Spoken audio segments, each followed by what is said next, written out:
kung ano yung sinabi ng kapatid ko na si Pili, ganun na rin sana ang sasabihin ko. Kasi talaga ganun ang nangyari, totoo yun. At na sinabi niya, totoo talaga yun. Bilang kanyang pinakapanganay sa lahat na magpipinsan, kami ang naging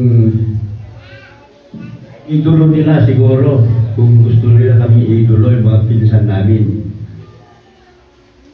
Kasi wala naman kaming naipakita na hindi maganda dito sa barangay natin. Kaya abok na isuda, umusunod din sila sa mga apak namin. Ang kahirapan lang sa buhay yun ang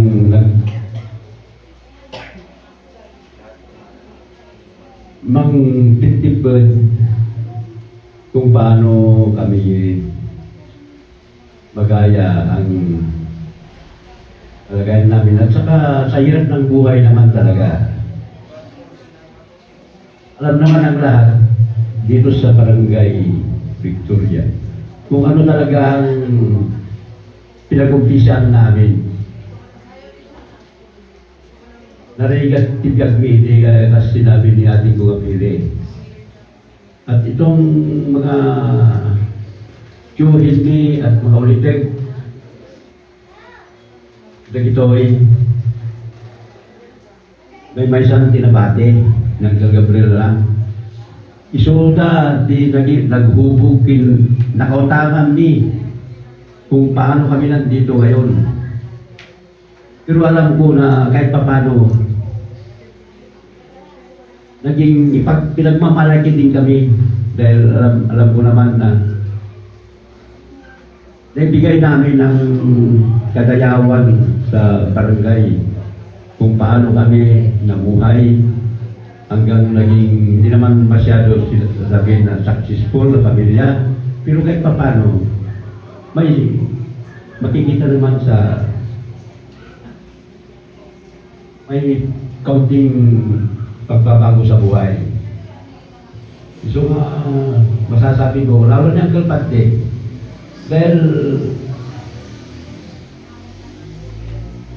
sa totoo lang, halos tuwing bakasyon nung nag-aaral ako, doon kami pumupunta sa Kalpati doon sa Badul. Doon kami nagpapalipas ng kalungkutan namin kasi maaga nga kami naulila. Nakikipaglaro kami sa aming mga pinsan dahil nandun yung parang kaligayahan na dahil doon kami nawiwili, kaya halos kung wala kami pasok, doon kami pumupunta. Malaking dakil mo't bahagi na kanyang pagpalating tulong o kaligayahan habang kami nagdadalamhati sa aming kalagayan na bilang maagang naulila. Ako noon, naulila kami siguro. Grade 3 ako. Pero mo yan, grade 3. Hirap doon. Nung lalo na yung nag-asawa yung tatay ko, nalapag sa kalooban namin, nung una, halos lahat kami magkakapatid. Nagkanya-kanyang layas na eh. Alam na nila lahat eh. Hindi pili, pumunta na yung Ate Ubing. Ako na lang ata naiwan sa bahay eh, na nag-isa. Pero hanggang bandang uli, na dibilap din ang pagmamahal namin sa stepfather namin kasi tao rin lang tayo. Pero more namin mga tsuhin-tsahin kami talaga naging malapit talaga. Yung sabi nga ni Billy, kung isusuko na lang nila, bibigyan na lang sa mga anak nila, bibigyan pa kami. Hindi ba kami nakalain na makarating kami sa ganito? Dahil sa hirap na ng buhay. Kaya siguro, pinsan namin, ito paano, nakakuha sila ng idea sa amin, yung kung paano kami nagtulong-tulungan. Kaya siguro yun na rin lang ang ginagaya namin. Kaya masasabi ko na sana ituloy nyo yung mga yapak namin upang sa ganun maging successful din ang mga next generation na mga anak natin. Kasi wala tayong maasahan. Kung pagkasapan self-supporting tayo. Wala man tayong hindi naman tayo mayaman na pinanganak, kaya naging self-supporting na tayo. Tayo lang gumawa ng paraan kung paano tayo makasurvive.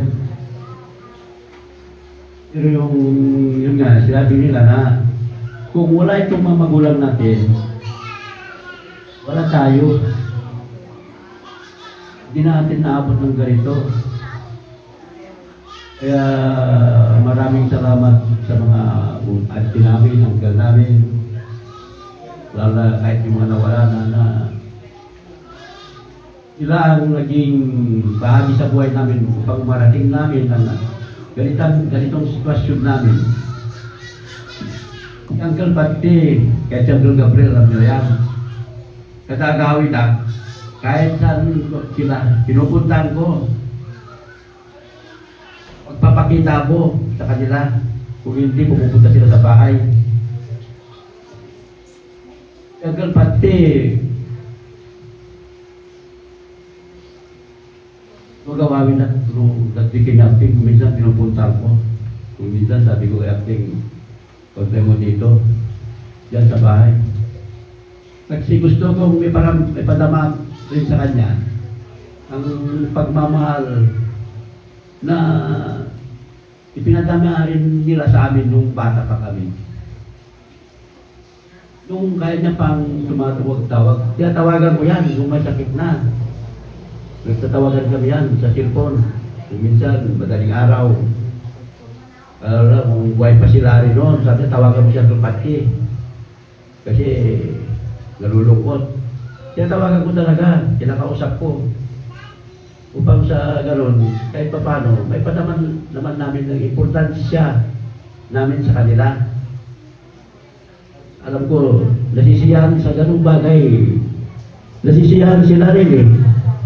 Kaya nalulungkot ako na sa bagay, paging practical tayo, dahil sa nararamdaman niya na gano'n na sakit. Masaya na rin ako na kahit pa paano, nalampasan niya na yung paghihirap niya. At ang kailangan natin, panalangin na lang na sana papunta siya kay Lord. At pagdasan na lang natin. Pag sa ganon, makiwasay naman ang kaluluwa niya na magkakay papunta sa ating Panginoon. Uncle, maraming salamat sa mga tulong mo sa amin nung kami nangangailangan. Alam ko kahit paano masaya ka rin sa amin dahil hindi ganito kami dahil sa inyo, mga kapatid. Ngayon, si Uncle Gabriel na natitira. Kahit malayo ako, sinikap ko talaga umuwi. Kahit ako lang, misis ko, magsama rin sana, kaya may mga may problema rin ako at kaya hindi na lang nagsama. Gusto niyang sumama. Kasi miss niya rin siya amang Pati. Talagang ang misis ko, kapilig niya rin ng Pati, si Uncle Gabriel. Sila na lang ang natitira. Si Uncle Gabriel, sana mahaba pang buhay niya. Kasi hindi naman natin hawak ang buhay natin kung